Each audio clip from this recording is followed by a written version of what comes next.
Suzuki Jimny. So push start installation with remote start. Version itong kinabit natin, may kasama ng mobile application to, and then dalawang key fob. So yung key fob, ito yung napili nila, ma'am. Okay? So sinuggest nila na ito yung gamitin nila kasi mas nagustuhan nila. Okay? So may mobile application na kasama to na pwede sa iOS or Android devices. Magagamit nyo rin yun as your remote, lalo na kapag nawala yung key fobs nyo, nasira, nalobat during the travel, may backup kayo na pwedeng gamitin. Okay? Then yung NFC card natin parating na rin soon. Okay? So remote start na natin, press 3 times lang sa lock button. 1, and then 2, tapos 3, start na yan. Okay? Sa app, pwede rin kayo mag-remote start doon.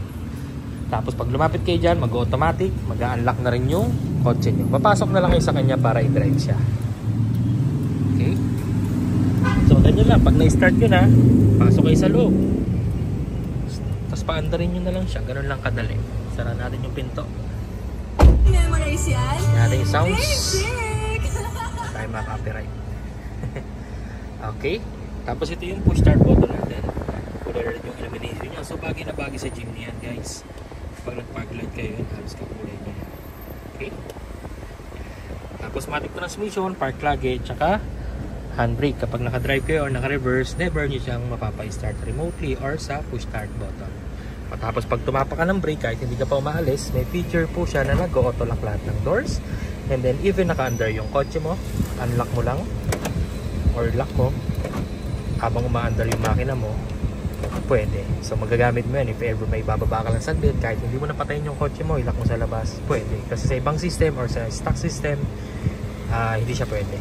Kailangan nyo papatayin yung makina nyo para ma-lock siya from the outside. Okay? Pagbalik nyo, mainit na.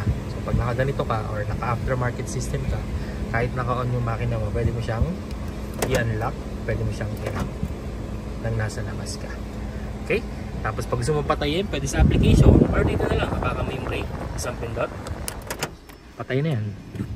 Okay? Then automatic mag-unlock na rin yung mga doors nyo. Pag lumayo ka sa kanya, mag-automatic lock na rin siya because of the passive keyless entry. And then kapag lumapit ka naman, mag-automatic unlock naman siya kahit hindi ka na pumindot sa remote.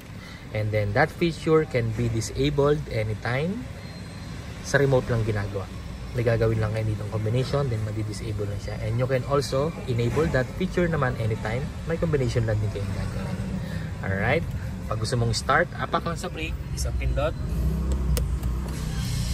start na rin yan. So typical push start button kung paano siya gumana, guys. Okay? So basic lang talaga.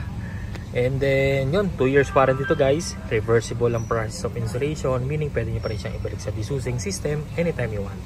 Which tinuturo naman dito si shop yun para ma-idea rin kayo kung ano yung ginagawa sa sasakyan niya. Alright, so again, 2 years warranty, guaranteed clean wirings, quality installation, and then free back to zero fumigation pa after the installation. So maraming salamat, guys.